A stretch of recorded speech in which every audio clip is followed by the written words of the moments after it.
At this point in my life, I've recently celebrated my 39th birthday, and it has gotten me thinking about the journey I've taken so far. Flashback to when I was just 18 years old, which was the year I met Marisol, my ex-girlfriend who had a lasting impact on my life. At that time, I was deeply entrenched in the Latin Kings gang, a lifestyle I had been a part of since I was 13. My teenage years were marked by constant trouble. The thrill of gang life, however misguided, was something I thought defined me. In stark contrast, Marisol was the embodiment of positivity. She immersed herself in her faith and was a devoted churchgoer. My grandmother would often drag me to Sunday Mass, a chore I didn't appreciate back then, but it was during one of these visits that I saw Marisol for the first time. From that moment on, I felt a spark that I couldn't ignore. It was as if I had experienced love at first sight. Eager to get to know her, I turned to my cousin, who happened to be friends with her, hoping he could introduce us. To my dismay, he declined, fearing that my gang affiliation might taint Marisol's purity. Have you ever encountered someone so inspiring that they pushed you to become a better version of yourself just to be near them? Marisol was that person for me. When I learned that she attended church nearly every day, I began spending time near the church steps, initiating conversations with her whenever I could. I took it upon myself to escort her to and from services. She saw something in me that I had long forgotten. She made me feel valued and important. Eventually, we began dating, and for a year and a half, I distanced myself from the gang life. I earned my GED, became a regular attendee at church, and started envisioning a brighter future for myself. However, life has a way of intervening when you least expect it. My past came rushing back to me one day while I was at a store, where I unexpectedly encountered someone with whom I had a tumultuous history. They started trash-talking, which I tried to brush off. I was determined to ignore them. I attempted to walk away, but the situation escalated. They ended up stabbing me in the shoulder, and in that moment of sheer chaos, I lost control. I retaliated and ended up getting arrested. In an instant, all the progress I had made seemed to vanish. Marisol was understandably furious with me. My grandmother, in her typical fashion, kept reminding me of my past mistakes. My cousin, who always had a penchant for pessimism regarding my chances of change, expressed his doubts as well. Fortunately, I had a public defender who recognized my genuine efforts to turn my life around. By a stroke of luck and grace, I was released after spending a month in lockup. Despite her anger, Marisol didn't abandon me. She visited consistently. About a month after my release, I received life-changing news. I was going to be a father. This revelation shook me to my core. I couldn't bear the thought of my child having a dad who was either dead or in jail. Marisol and I decided to elope, and I enrolled in trade school to become a mechanic, dedicating myself to building a future for my newly formed family. When our daughter, Luna, was born, it marked one of the most challenging days of my life. Marisol went into shock, resulting in a double hysterectomy. She remained hospitalized for many months, during which time Luna became my entire world. My determination to give her an extraordinary life took root, and I made a solemn promise to Marisol that our daughter would have a life vastly better than either of ours. Over the years, I worked hard and managed to save enough money to move us to the suburbs, where we became homeowners. I found myself taking on additional responsibilities, even becoming a Girl Scout leader. I ensured Luna attended a private school, learned self-defense, and did everything in my power to be a supportive husband. My own upbringing was a void. I never knew my parents and lacked a strong male role model in my life. The only examples I had of what a healthy relationship looked like came from TV shows, and I did my best to emulate the behaviors I saw depicted there. As time went on, I opened my own garage while my cousin embraced his calling and became a pastor. My relationship with Marisol continued to strengthen, and I maintained the physical fitness I had developed during my time in prison. Yet, as Luna turned 13, things began to shift. She started to pull away from me. She resisted my hugs, rolled her eyes at my expressions of love, and ignored my inquiries about her school day. This shift was painful, and Marisol noticed it too. She reassured me that what Luna was experiencing was typical teenage behavior and advised me to be patient, stressing that she would come around. This cycle of emotional distance continued for 2 long years. So when it came time for Luna's quinceañera, I wanted to make it unforgettable. I went all out, fulfilling every wish she had for her special day, but to my dismay, she remained disrespectful. I could feel the anger bubbling up inside me, threatening to take me back to the old version of myself. Instead of succumbing to that urge, I turned to my cousin for support. I shared my frustrations and doubts about being a good father, and he advised me to give her space. He even said a prayer for me, which I desperately needed at that moment.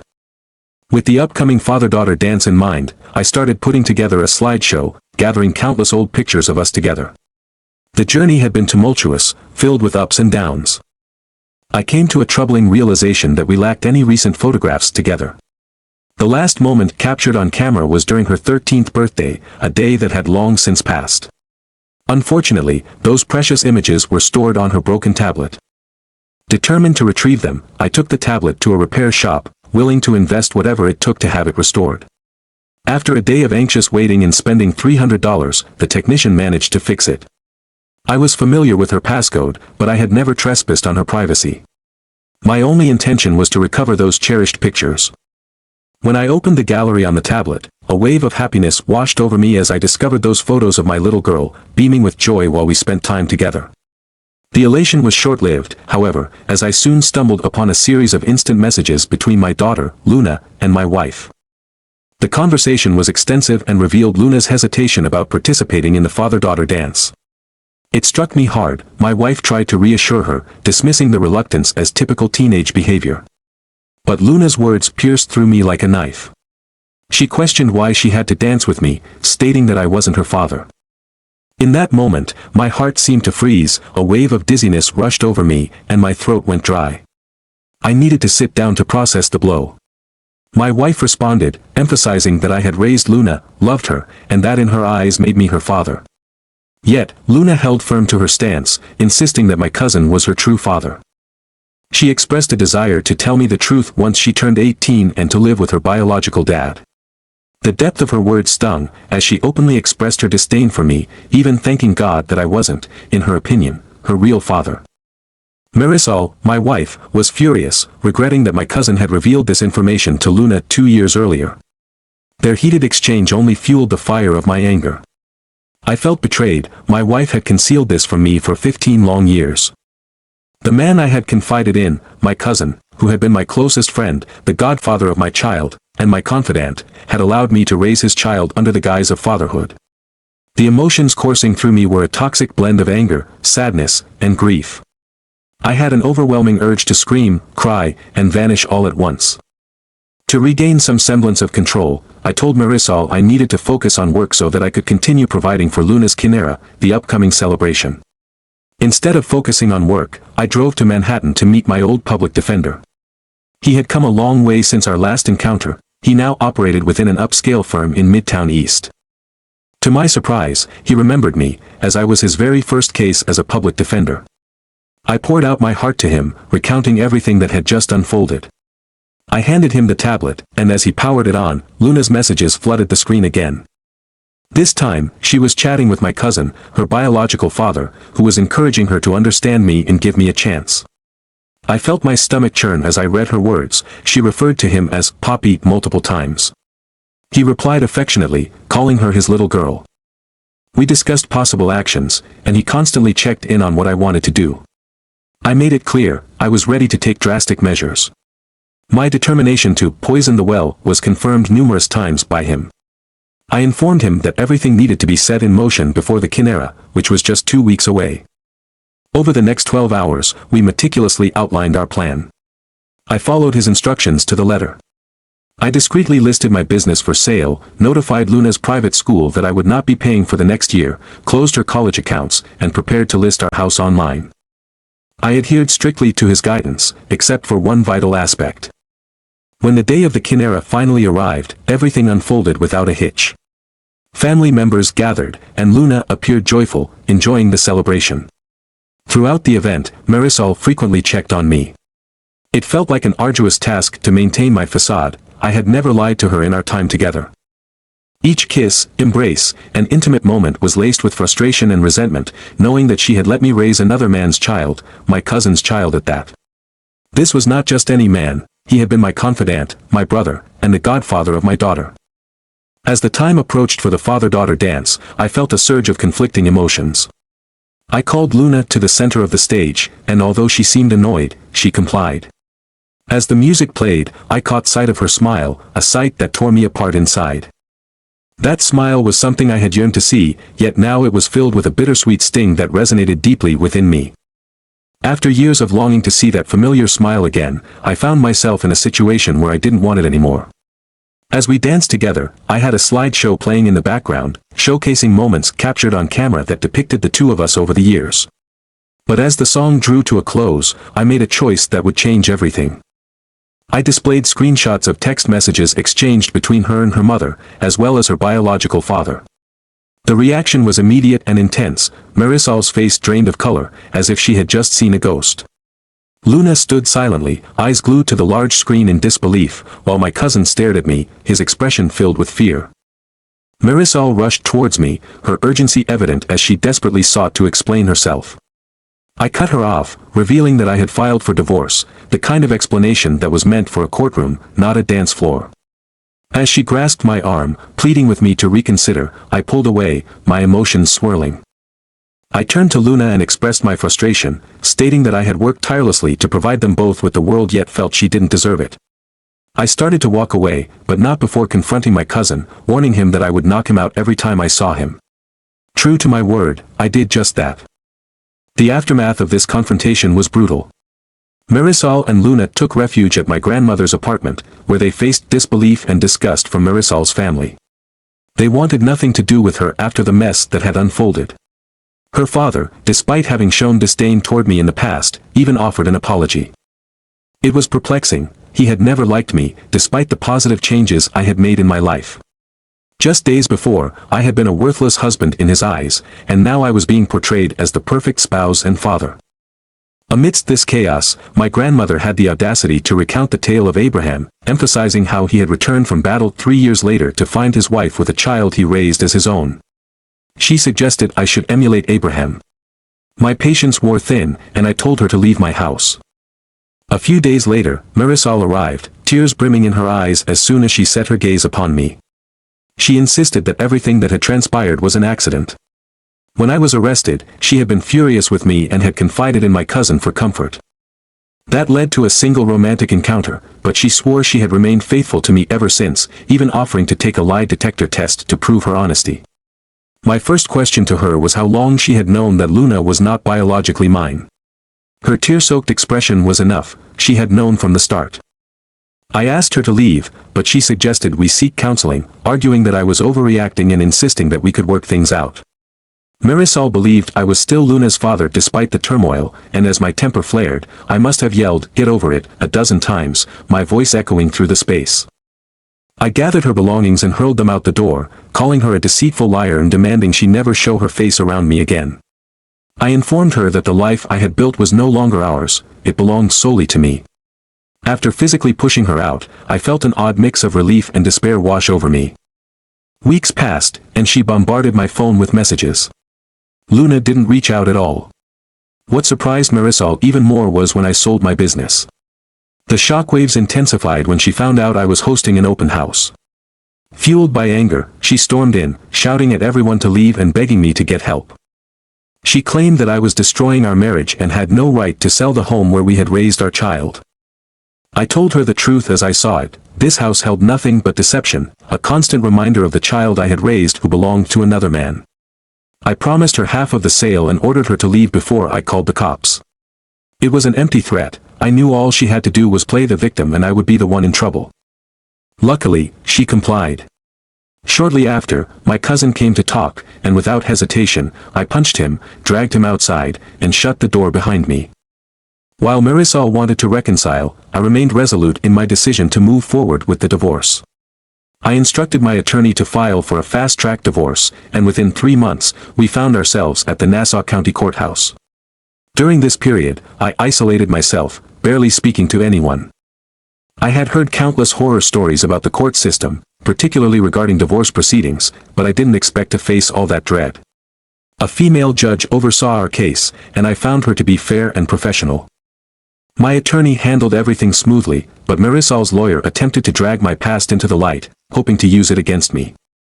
During a particularly tumultuous phase in my life, I found myself grappling with the lasting impacts of my past, specifically my involvement with a gang. This history seemed to cast a long shadow over my attempts to be a good husband and father. My ex-wife, Marisol's attorney attempted to use this aspect of my past as fodder to paint me as a terrible person during the proceedings. However, my skilled attorney was quick to intervene. He effectively shut down that line of questioning, affirming that I had moved on and changed my life for the better. In a surprising show of support, the judge reprimanded Marisol's attorney, recognizing the attempt to shame someone who had worked hard to turn their life around. As the discussions moved forward, my attorney presented a solid case, laying out all the evidence in support of a lump sum alimony payment. This payment was to be contingent on the outcomes regarding the sales of both the house and my business. Initially, Marisol was persistent, pressing me to reconsider my position, but I remained firm and unwavering. It wasn't long before she realized that I would not budge, leading her to reluctantly agree to the terms I had presented. The real shocker came when it was time to address child support. My attorney meticulously presented text messages that revealed significant details about my relationship with Luna, Marisol's daughter. In these messages, it became clear that Luna was aware I was not her biological father. More importantly, she had expressed a desire to be with her biological father, indicating a sense of relief that she no longer had to maintain the facade of our family. This revelation hit Marisol hard. She had not anticipated this turn of events. In a moment of distress, she raised her voice, pleading with me not to take this step, arguing that I was her father because I had raised her. As heart-wrenching as her pleas were, I found that my resolve only strengthened as I reflected on Luna's own words. Had Luna not expressed such eagerness to be with her real father, I might have felt inclined to revisit my decision. There were moments when the thought of trying to salvage our family crossed my mind, yet each time I glanced at Luna's ongoing conversations with her real parents, I was reminded of the situation's reality. To this day, I grapple with the pain of being deceived by someone I once believed to be the love of my life and the hurt of being unceremoniously cast aside by a child I genuinely tried to provide a better life for. The judge sat in silence for what felt like an eternity, diligently reviewing page after page of the text messages presented. Eventually, she reached a decision. I was not financially responsible for Luna, and my name could be legally removed from her birth certificate. Additionally, my attorney had started proceedings to pursue my cousin for child support, alongside a civil suit seeking reimbursement for the significant expenses I had incurred while raising Luna. These expenses included private school tuition, dance classes, Girl Scouts, and horseback riding lessons. My attorney argued convincingly that my cousin had engaged in deceitful behavior by allowing me to raise his child without contributing financially. Surprisingly, the judge agreed to this motion as well. As I left the courthouse, I did not bother to look back at Marisol. I was immune to her protests and emotional outbursts at that point. A few weeks later, my ex called, astonished that I had stopped making payments for Luna's private school and associated activities. I informed her to reach out to her real father before hanging up. It was particularly painful to hear from Luna for the first time since everything had unraveled. She was in tears, expressing fears about attending public school in their former neighborhood and longing for a family reunion. I firmly instructed her to seek guidance from her biological father, the one she had expressed a desire to be with. I reminded her that she had known the truth for years and had openly stated her relief that I was not her father. After expressing my disappointment, I hung up, feeling a sense of finality. The pain of betrayal loomed large over me, leading me to contemplate drastic measures on multiple occasions, including thoughts of vengeance against my cousin. However, I ensured that he compensated me for the emotional turmoil and financial burden he had caused, ultimately gaining $500,000 in the settlement, money I felt was rightfully mine. Despite the source of the funds being from a church, I was so entrenched in my emotional struggle that I hardly cared. The grief and heartache consumed me, overshadowing any sense of morality or ethical considerations. Shortly after all the chaos in my life, I made the decision to leave behind the bustling streets of New York City and set my sights on a new beginning in Idaho. I wanted to be as far away from the city that had witnessed my struggles as possible. The choice of state and city was almost random. It felt like a leap of faith, one that promised the possibility of a fresh start. Upon my arrival, I focused my energy on establishing a new business, something to sink my teeth into and divert my thoughts from the past. I also bought a house, envisioning it as a sanctuary where I could heal. However, the 2 years that followed were anything but easy. I wrestled with deep-seated trust issues that stemmed from my previous experiences. During this tumultuous time, I actively sought help through therapy and enrolled in anger management classes to learn how to navigate my emotions. I even visited rage rooms, places where I could safely unleash my pent-up frustration. It was a challenging journey, filled with introspection and moments of vulnerability. Eventually, I found solace in returning to church. Ironically, this was where I met Jocelyn, who would become such an integral part of my life. At the time, she had just turned 30, and there was an undeniable connection between us from the outset. I felt compelled to share my story with her, including all the details surrounding my past and my ongoing struggles. To my relief, she was incredibly understanding and supportive, offering me compassion during a period of vulnerability. Fast forward a year, and Jocelyn surprised me with news that would change everything: she was pregnant. To ease my mind, she suggested we take a DNA test, a gesture that reflected her thoughtfulness and the depth of our relationship. I was overwhelmed with emotions I hadn't felt in years. Happiness coursed through me like a long-lost friend. When our son was born, I was consumed by joy, a feeling I thought I had forgotten. In that moment, I felt compelled to reach out to my grandmother, whom I hadn't spoken to in a long time. When I shared the news of my son's birth with her, I could hear her tears of happiness over the phone. She insisted that I return to New York so she could meet her great-grandchild, playing on my heartstrings by reminding me that at 90 years old, she might not have many more opportunities to see me. Reluctantly, I agreed to make the trip. Jocelyn and I flew to New York, rented a car, and headed straight for Bushwick. There was an underlying tension in the air about this visit. I had always disliked how easy it was to run into someone from my past in that neighborhood. As fate would have it, I was right. The moment we arrived, my ex-wife's voice called out to me from downstairs. Peering out the window, I was stunned by how much she had changed, particularly the weight she had gained since our divorce. My grandmother, speaking in Spanish, encouraged me to go downstairs and speak with Marisol. Jocelyn agreed, so I took a deep breath and headed down. An awkward silence enveloped us initially, but it didn't take long for the familiar flood of anger to surge back. Marisol commented that I looked good and then quickly turned the conversation to how terrible she felt. She bizarrely claimed she hadn't been with anyone else since our split, but I chose not to engage. The audacity she displayed startled me when she mentioned that I was now a grandfather. Skeptically, I listened as she recounted how our daughter, Luna, had given birth at 18 after becoming involved with a decent man who joined the Marines to support them. Meanwhile, her biological father had distanced himself, only offering child support but no real involvement in her life. Marisol informed me that Luna had named her baby after me, a detail that felt like a heavy punch to my gut. I couldn't muster the strength to look at her. She insisted that I wait because Luna was on her way, but I turned and walked away. Back at my grandmother's house, I didn't need to explain anything to Jocelyn, she simply understood. In the elevator, I recounted the discomfort of the encounter, and she reassured me that everything would be all right. As we left the building, I caught a glimpse of Marisol's face. It was a mixture of shock and jealousy, especially as she looked at Jocelyn, who was now my fiancée.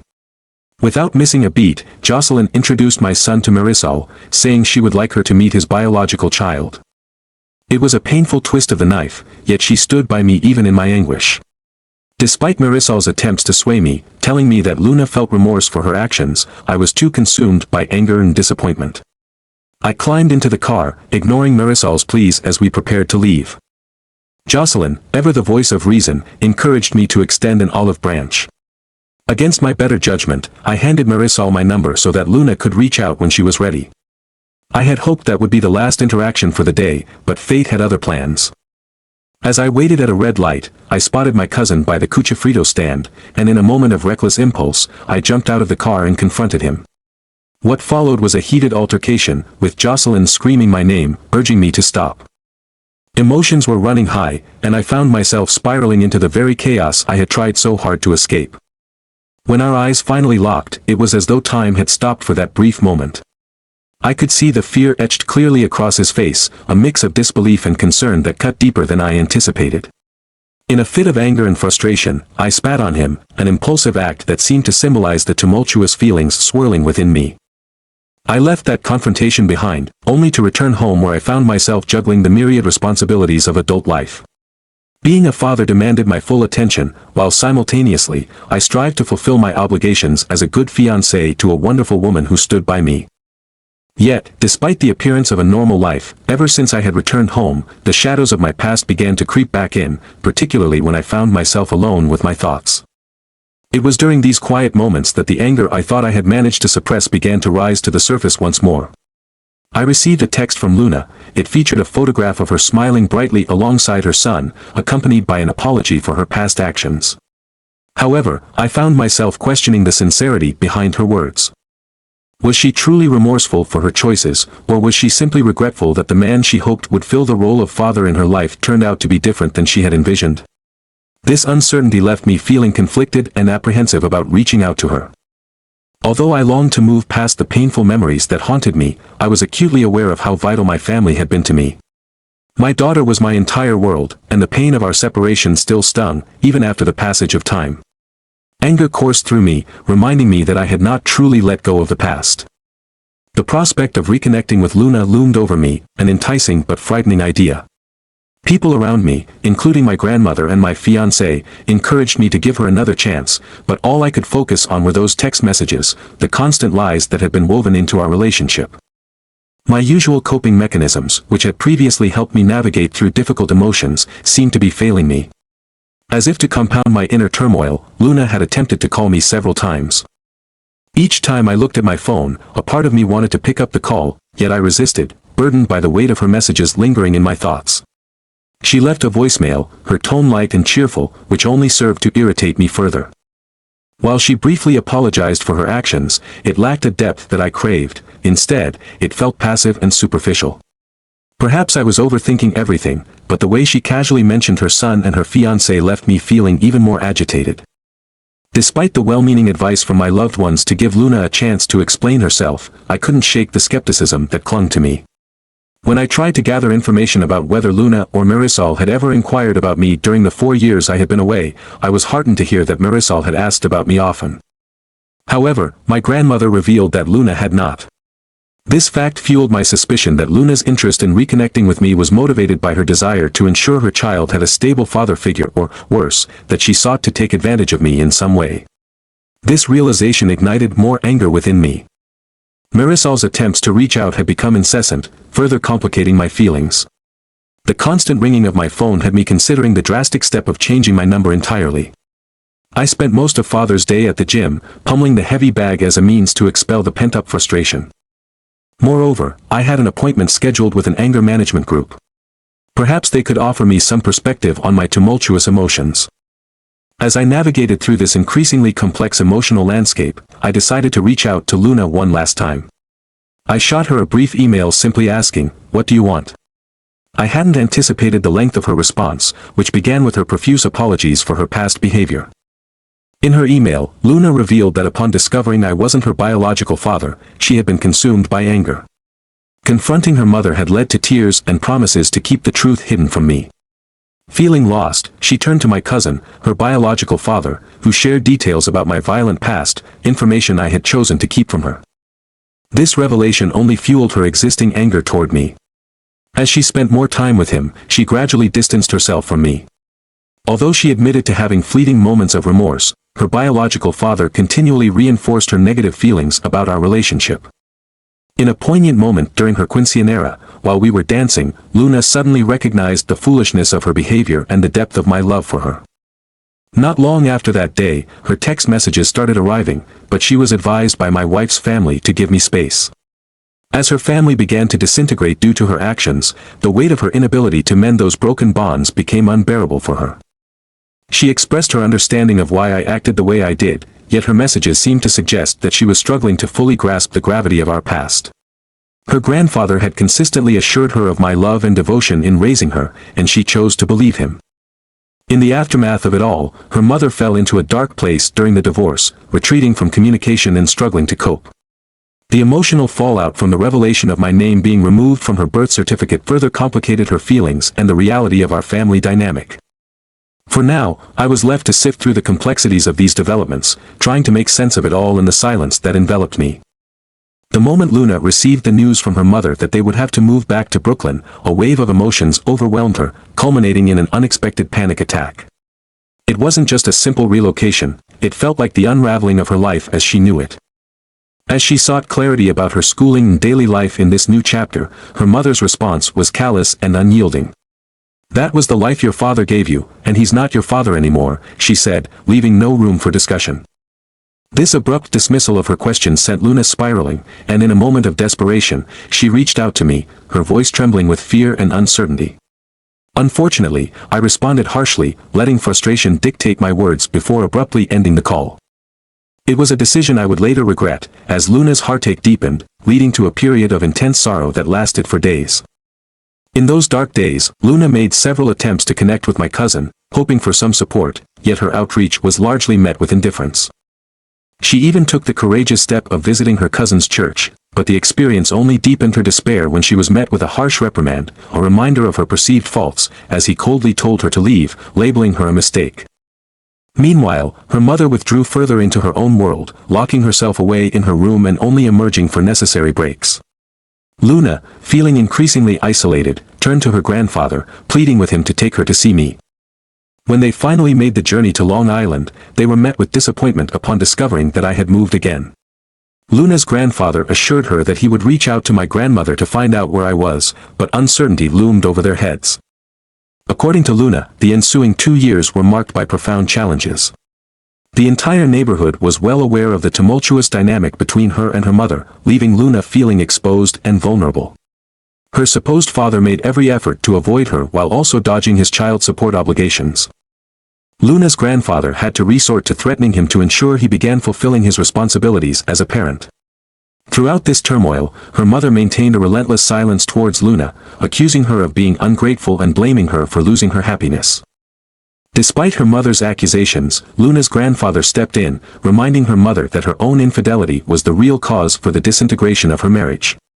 This assertion led Luna's mother to retreat even further into her solitude. Amidst this chaos, Luna chose to spend less time at home, and it was during this period of escape that she met the father of her child. He worked at the local corner bodega, and their shared age made their connection all the more relatable. After months of getting to know one another, their relationship took a serious turn, resulting in an unplanned pregnancy. Her grandfather was furious upon hearing the news. However, when Luna's boyfriend assured him of his intention to marry her, it tempered the storm of emotions brewing in their household. Luna, on her part, began to view her pregnancy as a silver lining amidst her struggles. Her mother's attitude shifted too, as she gradually started speaking to her, attending every doctor's appointment together, which marked a fragile reconciliation. Luna, now a senior in high school and navigating the complexities of pregnancy, faced challenges that many might deem cliché. Yet, she tackled each obstacle with resilience and determination, culminating in her graduation just a month before her baby was due. Her boyfriend decided to join the Marines, expressing a desire to elope before he left, but Luna preferred a proper wedding ceremony. Surprisingly, he had no objections to naming their child after me. It was a heartfelt gesture stemming from his own experiences with his absent father. He wanted to honor the bond we shared, despite the complexities of our past. When she learned that I was back in town, Luna rushed to my grandmother's apartment, filled with excitement and nerves. Unfortunately, in her haste, she received a speeding ticket on the way, a physical manifestation of her anxiety and eagerness to see me. All she wanted was to apologize, introduce me to her son, and bask in my presence, but fate had other plans. She arrived late and was devastated. Her mother, witnessing her struggles, handed Luna my phone number. Although she was tempted to call me immediately, the neighborhood buzzed with news about my recent confrontation with her father, prompting her to take a step back and wait. Meanwhile, Luna's mother was hit hard by the reality that I had moved on and had a child of my own. Although Luna found a semblance of happiness in knowing she had a little brother, her mother seemed to sink deeper into despair, burdened by regret and loss.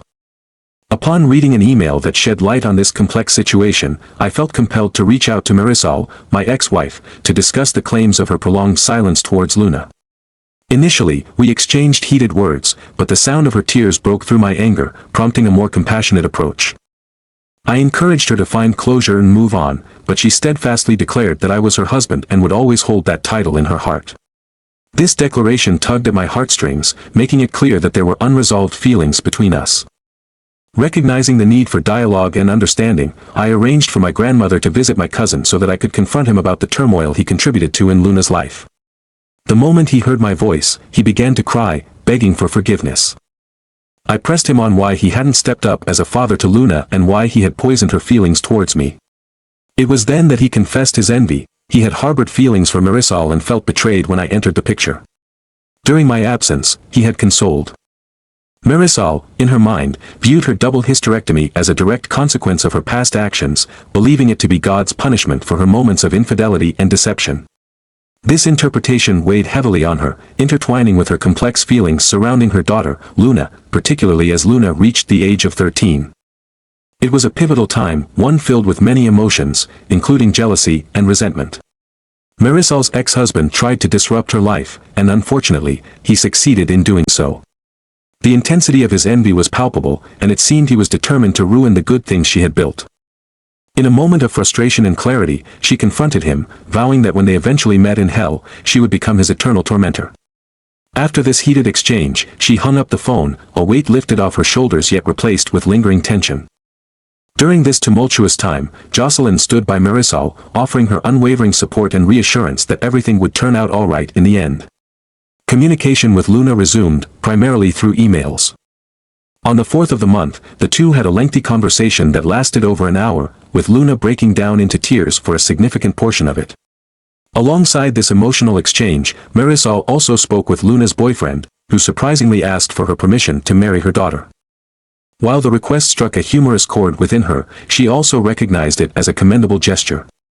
In tandem with her own wedding scheduled for next month, Jocelyn encouraged Marisol to invite Luna, who, in turn, expressed her wish for Marisol to give her away at her upcoming wedding in November. Marisol's future father-in-law took the time to have a heartfelt discussion with her, admitting that he found it challenging to fully grasp her situation but nonetheless respected the journey she had taken. He openly shared how Marisol's actions had not only saved his daughter but also gifted him with a beautiful grandson and a promising future son-in-law. His words prompted a chuckle from Marisol, but they also struck a chord of truth. He urged her to release her anger and embrace forgiveness, all while emphasizing that she could forgive without forgetting. Taking his advice to heart, Marisol extended an invitation to Luna for her wedding, even offering to cover her flight expenses. Luna's fiancé jokingly mentioned he would repay the gesture by helping out at Marisol's garage when they arrived. As for the prospect of giving Luna away at her wedding, Marisol remained uncertain, deciding to hold off on that decision until after her wedding event. With gratitude swelling within her, she reflected on the support she had received through direct messages, grateful that no one had been rude or disrespectful. This kind of encouragement became a source of strength for her, and she resolved to provide updates if any significant developments arose, though her immediate focus was on preparing for her own wedding. As the days drew closer to the wedding date, a whirlwind of emotions engulfed Marisol. She felt a tinge of anxiety building up inside her, while Jocelyn radiated happiness, more joyful than Marisol had ever witnessed. Her in-laws were busy managing logistics for the anticipated influx of guests, making it seem as though the entire community was preparing to attend. Meanwhile, Marisol was an hour and a half away in Boise, anxiously waiting for Luna and her family to arrive at the airport. Leading up to the visit, Marisol and Luna had been in frequent communication. Luna spent much of their exchanges crying and apologizing, while Marisol found herself listening intently. When the moment finally arrived and their plane landed, dread washed over Marisol, not from the prospect of seeing Luna but from her unresolved anger. She feared that her emotions might bubble over. As soon as Luna locked eyes with her in the terminal, she took off running, tears streaming down her face, and in an instant, Marisol envisioned her 7-year-old daughter in that moment.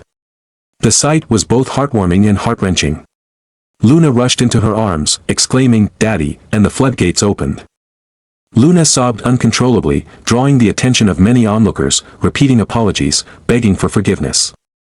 In that moment, Marisol held her tightly for over 15 minutes, refusing to let go, both of them lost in a whirlwind of emotions. Eventually, with the assistance of Luna's fiancé, they managed to coax her into releasing Marisol's grasp. Once Luna had calmed down, her fiancé formally introduced himself, and they shared the delightful news of their child. In that moment, Marisol's heart swelled with emotion, not from anger but from the overwhelming connection she felt as she held this infant. The child bore a striking resemblance to Luna, reminding Marisol of her mother at a much younger age. During the car ride home, they engaged in light-hearted conversations, discussing her fiancé's boot camp experiences, his aspirations for a military career, and Luna's current pursuit of an online accounting degree, bridging the gaps in their previously fractured relationship. Upon reaching Marisol's home, Jocelyn and her family had gone all out, preparing a generous spread of food, ready to welcome Luna and her family with open arms, further emphasizing the collective support that surrounded Marisol during this pivotal moment in her life.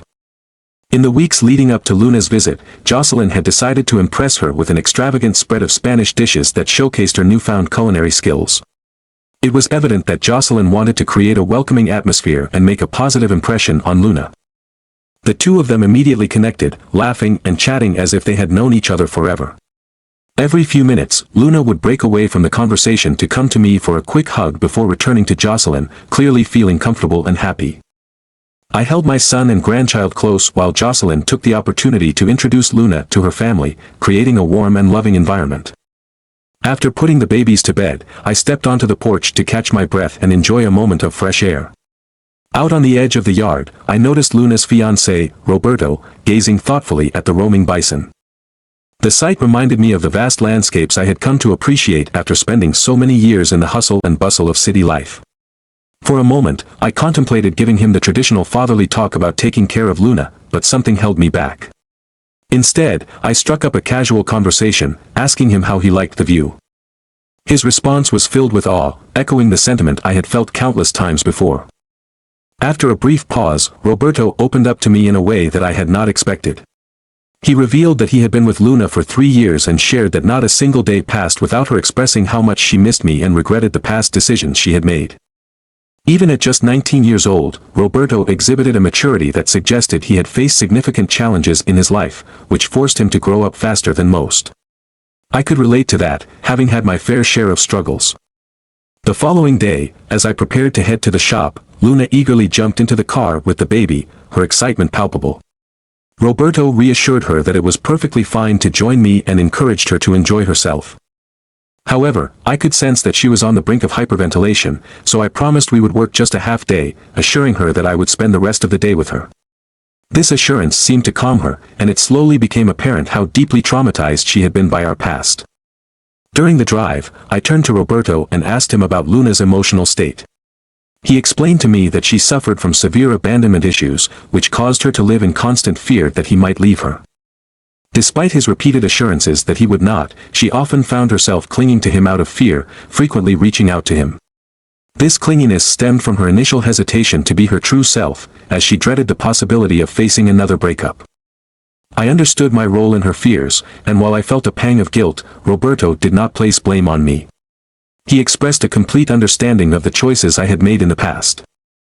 Let me clarify that while Roberto was not the most skilled mechanic, lacking any real knowledge of cars, I offered him a chance to work off the cost of the plane tickets by coming to the shop.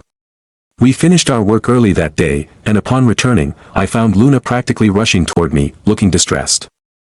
I assured her I would be back shortly before she returned to Roberto for comfort. Once inside my house, Jocelyn informed me that Luna needed reassurance from me, emphasizing that she was hurting and needed her father to be there for her. Over the next few days, I dedicated myself entirely to reconnecting with Luna. I took her to my in-laws' ranch where we could marvel at the bison and elk, and we even went on a hike together. 2 days before her wedding, I felt compelled to apologize for my past actions and for leaving her. However, she would not hear of it, insisting there was nothing for me to apologize for. She believed that she was the reason everything had fallen apart, which I knew was not true. I stopped her mid-sentence, tears welling up in my eyes, and told her it wasn't her fault. I was the one who had been angry and hurt. I should be the one apologizing. In that moment, we both cried and embraced, signaling a small but significant healing in our relationship. As the wedding day approached, Luna appeared genuinely happy, and in a lovely twist, Jocelyn made her a bridesmaid and Roberto a groomsman at the last moment. The wedding itself was beautiful, filled with joy and love. During the reception, I asked the DJ to play a song that held special meaning for Luna and me from her quinera. I invited her to dance with me, and as we swayed together, she cried softly, clutching me tightly. In that moment, I felt a warmth and contentment that had been absent from my life for a long time. After the celebrations, I allowed Luna and Roberto to stay at my house, looking after her little brother while I took off for my honeymoon in Hawaii. Upon returning, I was greeted by Luna's elated hugs, each one feeling warm and reassuring. It was clear that our bond had deepened, and I was hopeful for the future as we navigated this new chapter together. Roberto's news was met with a mix of emotions, all of which were tied to the deep connections within our family. He informed us that he would be deployed to Camp Dwyer in Afghanistan, a move that came with both pride and concern. As he shared his plans, he expressed a desire for Luna to remain nearby, emphasizing the importance of family support during such a challenging time. To facilitate this, Roberto intended to rent an apartment close to our home, and without a moment's hesitation, I agreed to help him with that arrangement. Just 2 days prior, they returned to the city in what has turned out to be a whirlwind of events. With Luna's wedding scheduled for November and Roberto's deployment coming up in December, our lives were both hectic and filled with anticipation. In preparation for their new chapter, Roberto generously sent me an amount equivalent to an entire year's rent for a townhouse community situated just 3 miles from my residence. This act of kindness not only showcased his commitment to Luna but also alleviated some of the logistical burdens we faced. However, Jocelyn, another family member, had a different idea in mind. She proposed the concept of placing a double-wide mobile home on our property for Luna to occupy.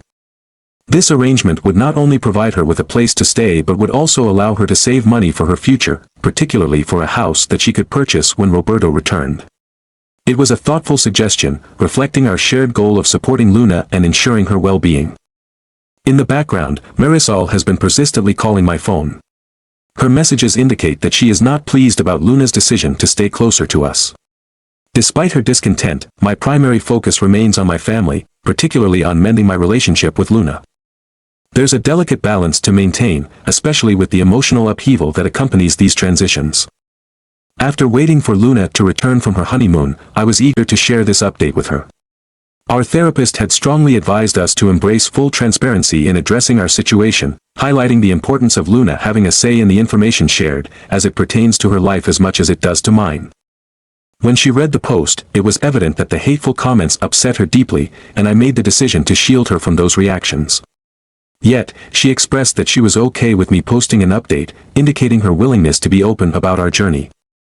However, amidst this progress, a tragic event unfolded with the passing of my grandmother, which caused me to pause and reflect before moving forward with my updates. Picking up from where we left off, Jocelyn and I successfully arranged for the double-wide mobile home to be situated on our property, making all the necessary preparations to welcome both Luna and Roberto into this new living arrangement. Many people questioned why Jocelyn was so eager to make amends, and her motivation was clear. She recognized the importance of healing old wounds and preventing my lingering anger from impacting our family's cohesion. Her guidance encouraged me to seek peace within myself for the sake of our family. While Luna left New York, Marisol's calls intensified. When I finally spoke with her, she was distraught, alternating between tears and anger. She accused me of taking both her child and grandchild away from her, a sentiment that weighed heavily on my heart. In our conversation, I attempted to explain my desire to reconnect with Luna and work on our relationship, but she quickly redirected the focus to her own longing to rebuild ties with me. I had to gently inform her that I was not in a position to do so, which led to more tears and ultimately her hanging up the phone in distress. On a brighter note, Luna and Roberto were pleased with the mobile home. Roberto began the process of repaying me for the financial assistance I provided, but I assured him that it wasn't necessary. However, his insistence on showing gratitude was appreciated. A few days later, Luna and I attended our first therapy session together. During this session, Luna opened up about the anxiety medication she was taking to cope with chronic panic attacks, shedding light on the struggles she had faced. What became clear was that Luna felt genuine remorse for the past, particularly the years of verbal abuse she had endured from Marisol. Some of the revelations were shocking, almost too hard to believe, but they were validated when I reached out to my former father-in-law. It became evident that Marisol had inflicted both emotional and verbal harm upon Luna, contributing to scars that ran deep. Acknowledging my own part in the situation, I understood that my actions had also caused her pain. Just 2 weeks after their arrival, Roberto received news of an expedited deployment, which necessitated moving their wedding date up. Initially, Luna wanted to wait for Roberto's return to get married, but he insisted on tying the knot beforehand. Jocelyn and I offered to assist with the wedding expenses, but Luna made a heartfelt request for me to walk her down the aisle, a role that I embraced wholeheartedly. The advice from some family members regarding the need for a DNA test lingered in the air, fueled by the lack of one in the court proceedings. However, I stood firm in my conviction that such measures were unnecessary. Luna's blood type is O positive, while mine is AB negative, and Marisol is B positive. Despite the tangled history and complex emotions, I have no doubt that Luna is indeed my daughter. I only wish that my judgment had not been clouded by anger in the past. The wedding itself had to be an intimate affair, held on my in-laws' ranch. The guest list was small yet meaningful, including my former father-in-law, Roberto's mother, Marisol, and my grandmother. The occasion was a poignant reminder of family bonds, even amidst the tumultuous dynamics we navigated. As we came together to celebrate, it became evident that love, despite its challenges, remains. Marisol and my grandmother were the only two who RSVP'd for the wedding, which was disheartening. Unfortunately, my grandmother's health had deteriorated to the point where she couldn't attend, and Marisol faced a far more severe crisis. She was hospitalized following a suicide attempt. This catastrophic turn of events hit Luna particularly hard, leaving her emotionally shattered. I couldn't suppress my anger towards Marisol, especially for her expectation that Luna would return to New York to care for her during those critical weeks leading up to the wedding. Amidst all of this turmoil, I received the joyous news that I would soon become a father once more, a revelation that filled my heart with happiness. However, the weight of everything else was hard to shake off. My son, Berto, faced numerous challenges as he learned to break a horse, a task that tested both his patience and determination. I also began teaching him how to work on cars, an endeavor that brought us closer and allowed me to appreciate the young man he was becoming. There was something about our bonding experiences that fostered a deeper affection for him, enriching my life in ways I hadn't anticipated. The day before the wedding brought a visit from my former father-in-law and Roberto's mother. She was a genuinely kind individual, and I made sure to commend her for raising such an admirable son. My former father-in-law maintained his stoic demeanor, but we managed to have a conversation. He expressed his disappointment regarding my decision to leave but acknowledged the circumstances behind it. What he truly wished for was that his daughter could find a way to move on as well. On the wedding day, Jocelyn served as Luna's maid of honor, and it was an emotional moment for me as I walked Luna down the aisle. Holding back tears was a significant challenge, and I could see that Luna was equally affected. During the reception, we shared a father-daughter dance to a song deeply meaningful to us, Cinderella by Stephen Curtis Chapman. As we danced, she clung to me, encapsulating the emotional bond we shared in that moment. After the honeymoon, life began to return to its usual rhythm, and I had every intention of writing an update about our lives. However, just a few days before their return, I received the heartbreaking news that my grandmother had passed away. This loss struck me particularly hard. She was not just a grandmother, but a mother figure who had been my primary guardian. I had lost both my parents in a car accident when I was just a few months old, a tragedy that left me and my cousins without our biological families. My grandmother had stepped in, raising us with love and care. As I prepared to travel back to New York for the funeral, I found it incredibly difficult to manage my emotions. The thought of seeing my cousin added to my stress. We traveled as a family, and the somber occasion led us to Cypress Hill Cemetery, where my grandmother would be laid to rest. Surrounded by my wife, daughter, and son-in-law, I chose not to express any anger towards my cousin, even as he attempted to reach out to me during the funeral. Instead, I remained silent, which seemed to wound him even more than a confrontation might have. A few days later, before returning to Idaho, Luna and I visited Marisol in the hospital. Her reaction was surprising. She was genuinely thrilled to see us and expressed deep sadness about missing the wedding. Everything seemed fine until it was time to leave.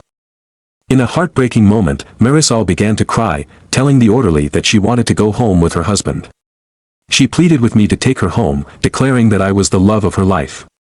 That moment was incredibly tough for me. I couldn't hold back my tears as they took her away, and Luna shared my emotional struggle. It took us a significant amount of time to gather our strength to leave the visitors' lounge. During our visit, my former father-in-law confided that Marisol had never been the same since our divorce. Even though she continued to celebrate my birthday and our anniversary, he often found himself in arguments with her, urging her to move forward with her life. Unfortunately, she remained stuck in her grief. He explained that she had isolated herself and had, at times, been verbally hurtful to Luna, a behavior that persisted for years. He did note, however, that the pregnancy seemed to pull her out of her trance, if only temporarily. He hoped that the hospital could provide the support Marisol needed. Jocelyn later told me that forgiving Marisol was essential for her to find peace and eventually forgive herself. As I reflect on everything that has transpired, I can say that, for the moment, things are settling down. Jocelyn and I have grown closer than ever during this tumultuous time. Roberto, however, departed for Saudi Arabia last week, and while Luna is attempting to keep a brave face through his absence, she struggles to maintain her composure. She's leaned heavily on both Jocelyn and me for emotional support, and we are there for her every step of the way. I initially had my doubts about how Jocelyn would handle the situation with Luna, considering their close-knit relationship. However, it has been heartwarming to see how much joy she has derived from spending time with Luna. Jocelyn has fully embraced the role of a mother figure, proudly introducing Luna as her daughter while they explore the town together. Luna, for her part, seems genuinely happy and content with this new dynamic. I've also reached a place of forgiveness toward Marisol, and I truly hope she can find the inner strength to move forward with her life. The past year has proven to be incredibly eventful for us all, filled with both joyous milestones and significant challenges. Jocelyn and I have expanded our family, welcoming another son, and she's already eager to try for another. We are also looking forward to becoming grandparents once again, as Luna is currently 2 months pregnant. In addition to this exciting news, my son-in-law has applied for officer training school, and we are all anxiously hoping for his acceptance. My daughter's journey toward healing has not been without its struggles, especially during the early phases of her therapy. She has been undergoing prolonged exposure therapy, which, thanks to a recommendation I received, has turned out to be a tremendous blessing. While the therapy initially intensified her panic attacks, it has ultimately been a crucial part of her recovery process. Throughout this journey, both of us have taken accountability for our actions and mistakes, a vital step in rebuilding our relationship. In the meantime, my in-laws have kept Luna busy with activities on the ranch. She has taken on various responsibilities, such as feeding the horses, distributing hay, and even learning about herding bison thanks to my mother-in-law's guidance. It's truly heartwarming to watch her light up with excitement while riding a horse, and the mother-daughter bond that has blossomed between Luna and Jocelyn is simply adorable. I feel incredibly grateful to have married such a remarkable woman who has demonstrated extraordinary strength and resilience throughout our journey together. Our story began when I helped Jocelyn mend her father's tractors, which had been damaged by her abusive ex. Over time, our friendship blossomed into a deeper connection. Unfortunately, in the first week of May, we faced a somber moment with the passing of my ex-father-in-law. I worried that Luna might experience a setback, but she showed incredible strength, with Roberto providing unwavering support. Roberto has played a vital role in Luna's life, and I will forever be grateful for his positive influence. We all traveled to New York for the viewing of my ex-father-in-law, which turned out to be a true celebration of his life. In keeping with his vibrant Iroquois spirit, the event featured a live salsa band, an open bar, and a buffet brimming with his favorite Puerto Rican dishes, including pastelón, pernil, and sancocho. An uplifting banner that read, "Do not mourn me, celebrate me," adorned his casket, which was draped in the Puerto Rican flag. He wore his signature vanilla ice cream suit, and the atmosphere throughout the event was filled with joy and celebration. Marisol was also present at the viewing, yet she appeared somewhat disconnected, often lost in her thoughts. It seemed as though her mind switched off completely until either Luna or I sat beside her, at which point she would engage in conversations about preparations for the quinieras. However, she'd soon fade back into her distant state of mind. On the second day of the viewing, her therapist shared an observation that suggested Marisol's mind might be stuck in a happier moment from her past. The therapist speculated that my cousin, who has faced his own trauma, may have influenced Marisol, causing her mind to shield her from deeper pain and convincing her that it was merely a moment of weakness that had impacted her life. I confided in Jocelyn about what the therapist had revealed, and she was taken aback by this revelation. She insisted that we inform Luna, but I hesitated, recognizing how much progress Luna had made in her healing journey. I didn't want anything to jeopardize her recovery. Instead, we decided it would be best to share this information with Roberto first.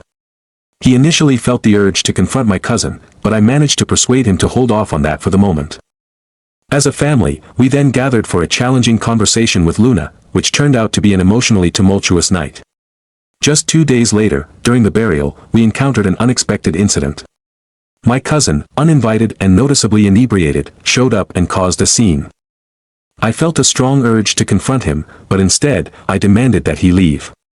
It escalated to the point where Roberto had to physically restrain me as my cousin began yelling, claiming he was always superior to me and taking credit for my self-improvement, asserting that it was his influence that had helped me in the first place. The tension in the air was palpable, and it was yet another reminder of the complex web of family dynamics we are all navigating. The anger I felt stemming from my cousin and his daughter began to bubble up inside me, almost overwhelming my emotions. In a moment of furious impulse, I found myself on the verge of lunging at my cousin, ready to confront him physically. Just as I was about to act, Luna unexpectedly stepped in, delivering a punch right to his mouth. Her fury poured out as she began to attack him, her screams mingling with tears streaming down her face. For a brief moment, I hesitated, taken aback by the intensity of the situation, which gave Roberto just enough time to intervene and pull her away from the conflict. As my cousin struggled to regain his footing after Luna's assault, Jocelyn seized the opportunity to deliver her own punch, knocking him unconscious.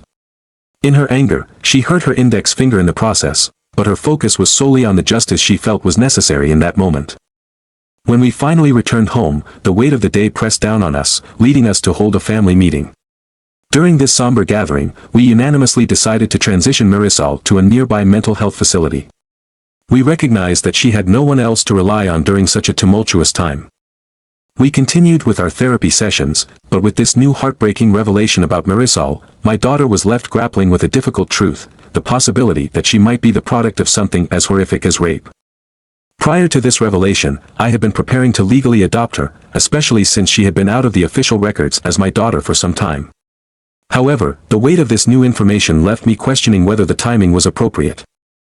Greetings to everyone reading this. I wanted to take a moment to share an update. It has been a while since I last reported in, and I am grateful to all of you for your support. My family continues to expand in beautiful ways. I now have 2 grandchildren, a boy and a girl, in addition to my 2 sons, with another daughter on the way. However, following the shocking events surrounding Marisol's hypnotherapy session, I found myself in a spiral of guilt and depression. The details of her experience haunted me. She recounted that she had initially said no, twice, to my cousin before freezing in fear for over a minute, pleading with him to stop. When it was all over, he left her, and she later described to her therapist how she kept repeating to herself that it was a mistake, trying desperately to convince herself that it could be viewed in any other light. This revelation cast a deep shadow over my life and filled me with an overwhelming sense of despair. I began to blame myself, and I twisted my mind into believing that I was somehow responsible for not preventing such a tragedy. My cousin's actions played endlessly in my thoughts, and I constantly replayed scenarios in my head, fixating on what I could have done differently to change the outcome. The emotional burden was heavy, weighing down my spirit, to the point where I started to internalize my cousin's cruel words, feeling as if I had ruined Marisol's life. I raked through past family interactions, desperately searching for any signs or omens that something was amiss. It was only now, with the clarity of hindsight, that I recognized Luna's instinct to distance herself from him whenever he was around. It was a painful realization, as the truth had been hidden in plain sight. As the months wore on, Luna and I joined Marisol in attending family therapy sessions. The therapist posed difficult questions about how I might have reacted if Marisol had confessed the truth to me upon her release. I responded honestly, admitting that I would have confronted my cousin without hesitation. The anger I felt would have driven me to take immediate action against him. As I reflected on how I would have responded if she had disclosed the truth during Luna's traditional kinum ceremony, I acknowledged that my initial disbelief might have surfaced. However, I would have pursued the truth with relentless determination, questioning, investigating, and seeking out answers. In that emotional moment, I recognized that my fury would likely have resulted in injury to my cousin, yet I would not have run away. My resolve would have called me to stay, leading to a vastly different set of consequences.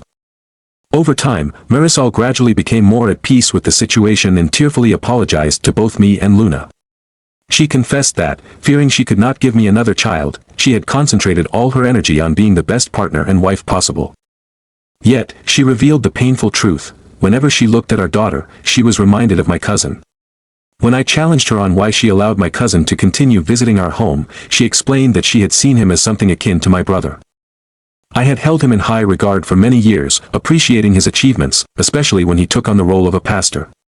To Marisol, he represented an unshakable mistake, an ever-present specter looming over our lives. Consequently, she endeavored to avoid him whenever she could, although the effort proved to be inadequate. Luna faced her own challenges during this period, suffering from a resurgence of panic attacks that were more intense than before. Thankfully, she learned to cope with these episodes, finding ways to manage her fear. Last month, I made the decision to officially adopt her as my daughter, presenting her with the news as a birthday gift. The overwhelming joy on her face, mixed with tears of happiness, was a moment I will treasure forever. Recently, I heard that my cousin had moved to Puerto Rico after losing his job. The bank deemed it necessary to terminate his employment due to the numerous disturbances he caused, with people coming in to confront him about his actions. In a bid to create a safer environment for Luna, we placed a new trailer right next to her home, ensuring that a new trailer was placed next to Luna's for Marisol, who was released in mid-March. At first, the situation was quite awkward. I often used to watch television shows that depicted similar scenarios. Having your ex-wife and current wife living in close proximity usually portrays a harmonious relationship, but television often paints an overly simplistic picture of reality. In our case, things were far more complex. Jocelyn, my wife, maintained a civil demeanor, displaying kindness and respect toward Marisol while simultaneously establishing clear boundaries that she expected Marisol to respect. However, Marisol made it clear that she preferred not to stay on our property. She felt it was important to live nearby instead. Her desire to be a mother and grandmother influenced her wish for a friendship between us that was amicable yet maintained a respectful distance. I could understand her perspective and respected her wishes wholeheartedly. Despite the civil interaction, there were moments of tension. Jocelyn and Marisol experienced disagreements that mostly revolved around differing views on child-rearing practices and cooking habits. The entire situation left my in-laws feeling uneasy, a sentiment that echoed through family gatherings and discussions. Complicating matters further was my brother-in-law, who seemed to develop a crush on Marisol. His infatuation reached a point where Jocelyn felt the need to smack him on the back of his head in an attempt to knock some sense into him. Unfortunately, her efforts were unsuccessful. My brother-in-law, a widower for 2 years with 3 young daughters, is a genuinely nice guy and a skilled wrangler. However, he has been hanging around our property more than I would like, primarily to engage with Marisol. While I personally do not mind his visits, Jocelyn feels a strong protective instinct towards her brother. She worries that if he and Marisol begin to form a romantic relationship, it might not be genuine. I can certainly understand where she is coming from and sympathize with her concerns. An incident occurred on Luna's birthday shortly after I had given her the adoption papers. During the celebration, I danced with Luna and then with Jocelyn. When Marisol approached me for a dance after she had danced with Roberto, Jocelyn's brother, I politely declined. This seemingly innocent act stirred feelings of jealousy within Jocelyn, causing her to become somewhat territorial in that moment. On Easter, while watching the children hunt for eggs, I overheard Marisol confiding in Jocelyn about her feelings of envy regarding Jocelyn's ability to have children with me. Jocelyn, embodying a sense of reassurance, reminded Marisol that Luna is my daughter, regardless of the circumstances surrounding her arrival in our family. In that moment, Marisol broke down in tears. It was the first time I witnessed a genuine connection forming between them. This illustrated the delicate state of our relationships and the hope for a more balanced dynamic moving forward. As I reflect on the current state of our intertwined lives, I remain hopeful that time will facilitate healing and foster understanding among all parties involved. Maintaining a strong support system has proven invaluable during this process. Jocelyn, my wife, has been my rock. Observing her interactions with our daughter, as well as the way she has extended kindness to my ex-wife, has been genuinely heartwarming. Taking Marisol to Survivor group meetings every week showcases how blessed I feel to have her by my side. One evening, I had a heartfelt conversation with Jocelyn, expressing my gratitude for everything she has done for our family. I let her know how fortunate I felt to be with her, and her warm smile and kiss in response ignited a deeper appreciation within me. She then shared her own story of having escaped an abusive ex, emphasizing how trapped she once felt. For her, supporting me and my family felt like a small way to give back. We spent time together in front of the television, holding each other, when suddenly I received an instant message from my cousin. Without hesitation, I promptly blocked him. A week later, he sent me a letter, which I also chose to burn. Shortly after, Jocelyn informed me that her brother was interested in asking her out. I had no objections. I simply conveyed that Marisol is an adult who is healing from significant trauma. If he could respect that and approach the situation with patience, then I had no issues with their potential relationship. However, another week passed, and yet another letter from my cousin arrived, which also met the same fate as its predecessors in the flames.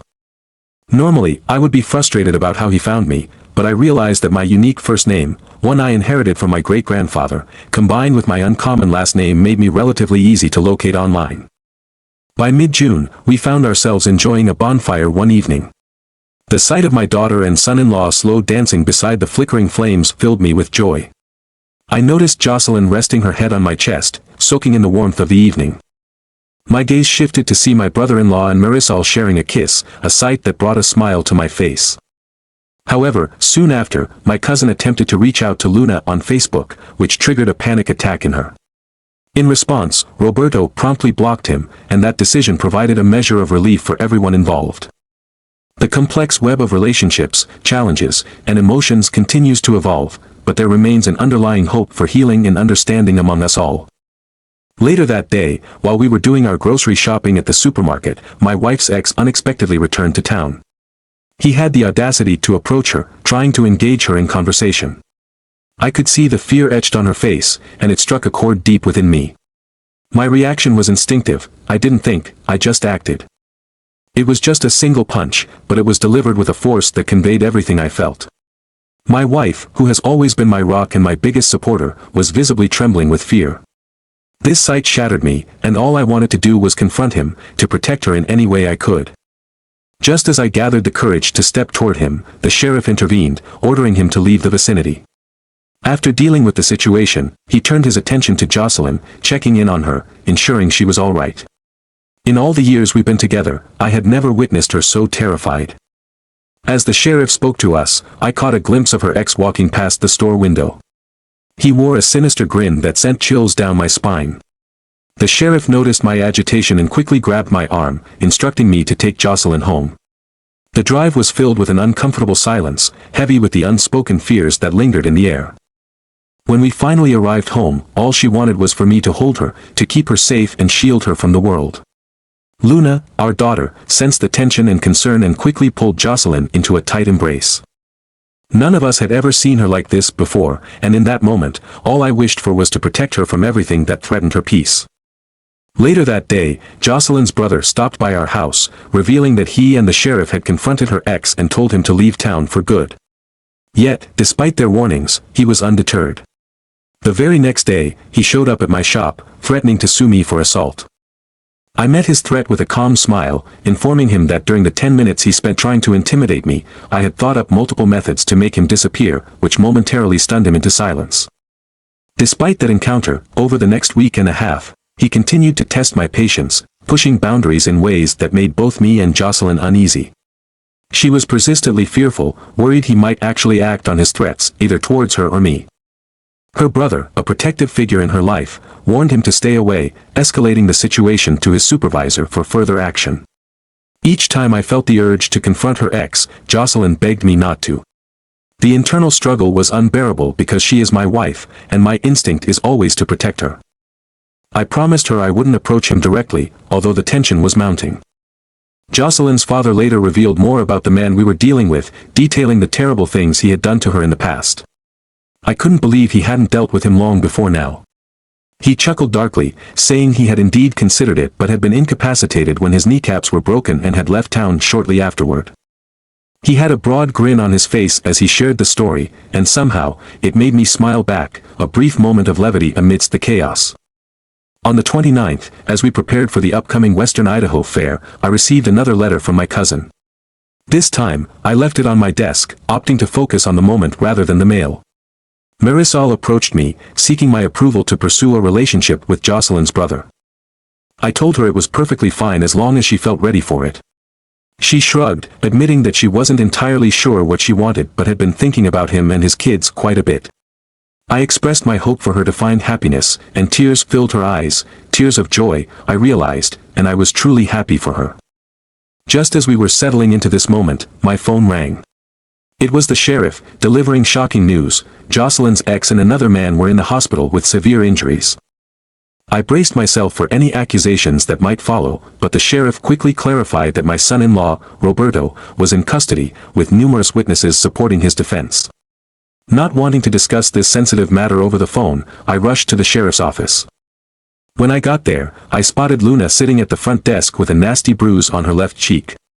The sheriff explained that, according to the witnesses, Jocelyn's ex had intentionally bumped into Roberto as he and Luna were leaving a coffee shop. An argument ensued, and despite Roberto's attempts to defuse the conflict, another man entered the picture and pushed him. Luna, ever protective, retaliated by pushing the aggressor back. In a shocking turn of events, Jocelyn's ex slapped Luna, prompting Roberto to step in and ultimately leading to the injuries that landed the two men in the hospital. Fortunately, the sheriff decided against pressing charges but explained that he had to notify Roberto's commanding officer due to the incident. Once freed from custody, Roberto had to immediately embark on a long, 13-hour drive to Yuma. In the aftermath, Luna blamed herself for her actions, feeling guilty for intervening, while Jocelyn sought to support her friend but felt responsible for igniting the entire situation. However, surprisingly, Marisol was there to provide comfort for both of them during this difficult time. As if the day wasn't tumultuous enough, we received another curveball when a public relations woman, 6 months along, came by my shop, adding yet another layer to our already complicated lives. She began by asking for my name, and it was in that moment she disclosed that she was engaged to my cousin, which completely caught me off guard. My cousin, as many know, is battling leukemia and had been reaching out, trying to bridge gaps and seek reconciliation with both me and Luna. In that instant, I felt a rush of conflicting emotions. I told her to leave, but she stood her ground, insisting that both Luna and I undergo testing to determine if we could potentially be bone marrow matches. Tears streamed down her face as she spoke, expressing her profound fear of raising a child without a father by her side. I could see how deeply this affected her, but I maintained my stance, explaining that it would ultimately be in the best interest of her unborn child. In a moment of anger, she slapped me, asserting that my cousin had been entirely truthful with her about his past missteps. Despite acknowledging his faults, she still desired for him to be a part of their child's life, and she implored me once more to consider getting tested. Deep down, I felt an unsettling certainty that I would likely be a match, given how my luck had been trending. Later, when I returned to my office, I opened a letter from my cousin, half expecting it to be a heartfelt plea for mercy, a desperate request for me to save his life. Instead, the contents of the letter were a raw confession where he took accountability for all the wrongs he had committed in his life. He reflected on how, while growing up, he had looked up to me and held me in high regard, but things changed once I started down a darker path and joined the Latin Kings. My choices, he felt, had inflicted considerable pain on our grandmother, leading him to resent me. He had always viewed me as a hypocrite, considering I didn't always follow the very guidance I offered him, like staying in school. The breaking point for him was when I took Marisol away, an action he saw as the last straw. He admitted he never expected me to make genuine efforts to turn my life around after my stabbing and arrest. Instead, he saw my troubles as a form of divine intervention. He expressed regret about his relationship with her, feeling compelled to have her despite her hesitations. In the letter, he lamented the chaos he had caused in both the lives of the woman he loved and their unborn child, believing he had shattered her dreams and ruined the bond we once shared as brothers. He also mentioned, almost as an afterthought, that if his fiancée were to visit me, she might tell me about his illness. This part was factual, he was indeed ill, yet he did not want me or Luna to undergo testing. He had made his choice and was prepared to accept the consequences of that decision. The letter concluded with heartfelt apologies to everyone involved, including me, Luna, and Marisol. Shortly after reading the letter, I sought guidance from my pastor, pouring out my heart and sharing my struggles with him. He drew a comparison between my situation and the biblical story of Job, an ironic twist given my dislike for that particular narrative. He explained that everyone encounters hardships in life, with some facing more significant challenges than others. The lesson, he said, was about providing comfort to those who suffer and using adversity as a means to grow stronger and better. This morning, I found myself in the hospital, and one of the perks of living in a small town is that everyone knows everyone's business, often without having to ask. The nurse guided me to Jocelyn's ex's hospital room, where I sat in quiet anticipation for him to awaken. When he finally did, the shock on his face was palpable. Despite his jaw being wired shut, I could sense that he understood the severity of our encounter, grasping the kind of person I would become if he ever posed a threat to my family again. I had momentarily forgotten how easily I could tap into the darkness within me when it came to those I care about. As I sit in the cancer ward typing this lengthy reflection on my phone, I find myself contemplating whether to move forward with the testing to see if I am a match. I couldn't help but question why we are always subjected to these tests and challenges and why there are individuals who seem intent on ruining everything for others. Just 2 days ago, I received the results of my test. I am indeed a match. While I am still considering the act of helping him, I am acutely aware that I can never forgive him. I will carry this grudge with me until my final breath. Yet, despite everything, my thoughts keep drifting back to his pregnant fiancée, who had come all the way from Puerto Rico, pleading with me to assist him. I discussed the dilemma with my family, and while Luna and Marisol hoped for him to suffer a painful demise, they made it clear that the final decision was mine to make. Jocelyn expressed that she struggled to understand my conflicted mindset, but she assured me that she would support whatever choice I ultimately arrived at.